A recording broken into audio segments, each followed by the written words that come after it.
अस्सलाम वालेकुम व्यूवर्स, कैसे हैं आप सब। अल्हम्दुलिल्लाह मैं भी ठीक हूँ। उम्मीद है आप सब भी खैरियत से होंगे। तो जी आज मैं नूबड़ी शेफ़ कह लें या जो भी आप कहना चाहें, आज मैं अम्मी से सीख रही हूँ कच्चे कीमे के कबाब। ये मटन नहीं, ये बीफ है और इसके कबाब बनाना अम्मी मुझे सिखा रही थी कि कैसे। मैंने कहा मैं सब चीज़ें खुद काटती हूँ ताकि मुझे भी याद रहे कि कैसे कैसे डाली थी। कीमा जो इतना थोड़ा था तो बस अम्मी ने कहा कि मैंने नहीं, अम्मी ने कहा कि मीडियम प्याज ही लेना है, इतना ज़्यादा नहीं डालना, क्योंकि अगर ज़्यादा डालेंगे तो उससे उसकी क्वांटिटी से, कीमे की क्वांटिटी से ज़्यादा हो जाएगा तो फिर वो ज़रा भी अच्छा नहीं लगेगा।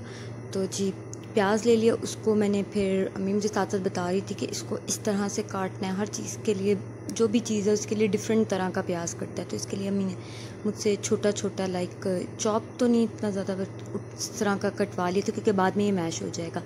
अदरक लहसुन मैंने आपको पहले भी अपनी पिछली वीडियो में भी बताया था पहले भी कि अम्मी फ़्रेश ही बनाती हैं। वो इस तरह थोड़ा सा मैश कर लेती हैं। लहसुन थोड़ा सा ही लिया था और बिल्कुल थोड़ा सा ही अदरक लेकर उसको भी इसी तरह मैश कर लिया था।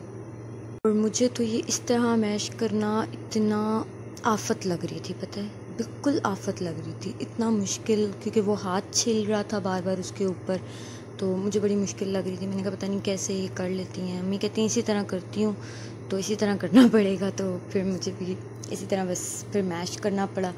हो गया था ये भी। अम्मी मेरे साथ खड़ी हुई थी और वो मुझे एक एक चीज़ गाइड कर रही थी कि अब इस चीज़ को इस तरह से डालना है। फिर इसके बाद मैंने सिर्फ, अम्मी ने कहा कि कीमा थोड़ा है तो इसमें ना 2 हरी मिर्च ही डलेगी, उसको चॉप कर लो। मैंने उसको चॉप कर लिया और साथ ही धनिया वॉश करके थोड़ा सा बस उसको भी चॉप कर लिया। लेकिन धनिया को चॉप करना तो मुश्किल है, पता नहीं अम्मी कैसे कर लेती हैं फटाफट। मुझे तो 10 मिनट सिर्फ धनिया को मैश करने में ही लग गए थे। जिस सही बात है, कुकिंग करना वाकई में बहुत बहुत मुश्किल बात है। प्याज भी जो थे उनको भी मैंने चॉप कर लिया था अच्छे से, जिस तरह बिल्कुल वो मैश हुए होते हैं उस तरह कर लिया था। और फिर इन सबको मैंने इसमें, अम्मी ने मुझे साथ साथ सर पे खड़ी थी अम्मी मेरे, वो मुझे बता रही थी कि एक एक करके ये सब चीज़ें डालो, और मैंने फिर ये सब चीज़ें इसमें कीमे में डाल दी थी। मज़ा तो बड़ा आ रहा था, इन्जॉय तो मैं बहुत कर रही थी, लेकिन इसको बनाने के बाद मैं फिर जो मुझे थकावट हो गई, मैंने कहा इतना मुश्किल है कुकिंग करना। सिर्फ इतनी सी चीज़ मैंने, सिर्फ ये इसका मिक्सचर जो है ये कीमे का, इसको बनाने में इतना, मतलब कि वो इतनी खपाई है। तो अम्मी कहती है बस देख लो ऐसे ही है, अभी से आदत बनाओगी तो आगे जाके आसानी होगी, वरना पछताना ही पड़ेगा, क्योंकि एकदम जब सर पे पड़ता है तो फिर थोड़ा मुश्किल होता है। अम्मी की भी बात ठीक है।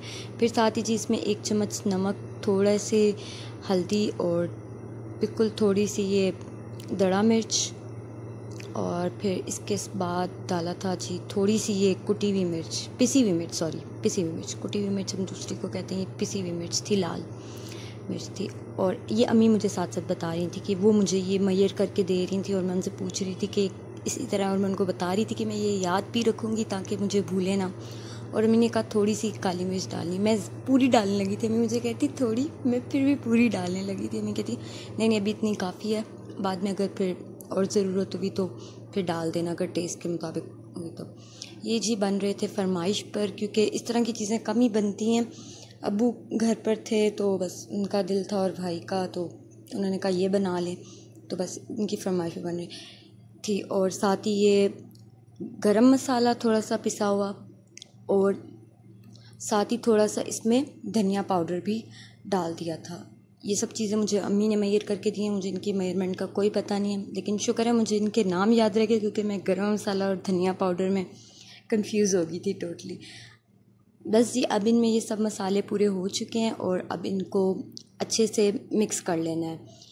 एक और चीज़, मैं व्लॉगिंग को बहुत लाइटली समझ रही थी कि शायद नहीं, बड़ा आसान है, हो जाता है, कोई इसमें मुश्किल की बात नहीं है।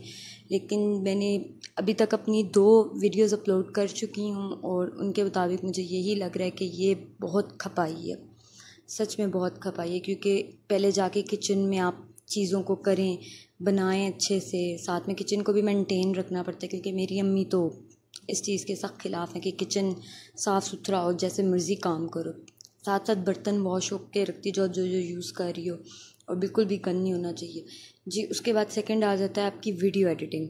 वीडियो एडिट करना, क्रॉप करना, मैं लेज़ी हूँ इस चीज़ में, बहुत ज़्यादा लेज़ी हूँ। मेरे लिए तो ये बहुत ही ज़्यादा मुश्किल है, क्योंकि मैं एक खुद स्टूडेंट भी हूँ और फ़िलहाल एग्ज़ाम्स का तो मेरे कुछ अभी पता नहीं है, बट स्टडीज़ के साथ इस चीज़ को मैनेज करना मुझे थोड़ा अब डिफ़िकल्ट लग रहा है। पहले मैं इसको बहुत लाइटली ले रही थी कि नहीं हल्का हल्का है, मैं तो कर जावांगी, कोई नहीं, एडी कोई गल नहीं है। लेकिन seriously it's so tough, it's so much tough. तो जी यहाँ पे मेरा कीमा अच्छे से मिक्स हो गया था। फिर बस इसको थोड़ी देर रख दिया था, क्योंकि मैं भी थक गई थी। मैंने कहा इसको थोड़ी देर रख दो, थोड़ी देर बाद रेस्ट कर लो, फिर इसको हम फ्राई कर लेंगे जी। इसके बाद फिर इसको मैंने थोड़ी देर ढाँप के रख दिया था और फिर इसको रात को मैंने फिर फ्राई कर लिया था। आज से पहले कभी कबाब नहीं बनाए, जो शामी कबाब होते हैं, आलू के कबाब, किसी भी तरह के कबाब मैंने आज से पहले नहीं बनाए। ये मेरा फ़र्स्ट टाइम ही था और ये मैंने शायद सेकंड टाइम ये वाले बनाए, क्योंकि इससे पहले भी मैंने एक वीडियो में बनाए हैं, वो आलू के कबाब थे। तो इनको जब मैं बना रही थी ना और ये टूट रहे थे, मुझे तभी इनमें क्रैक लग रहा था कि ये बस जब मैं इनको फ्राई करूँगी ये टूट जाएंगे। और वही हुआ। अम्मी ने कहा कि तुमने इसको ज़्यादा प्रेस करके मतलब कि नहीं बनाया इनको, और ये इस वजह से टूट रहे हैं। क्योंकि जब इनको फ्राई करने के लिए डाला था तो फ्राई होते साथ ही ना ये टूटने लग गए थे, कीमा बिखरने लग गया था। लेकिन ये सच में अम्मी के बहुत मज़े के कबाब बने थे। सारी रेसिपी अम्मी की है और बहुत अच्छी रेसिपी है। होप सो आप लोगों को ये अच्छे लगें। दुआओं में याद रखिएगा। अल्लाह हाफ़िज़।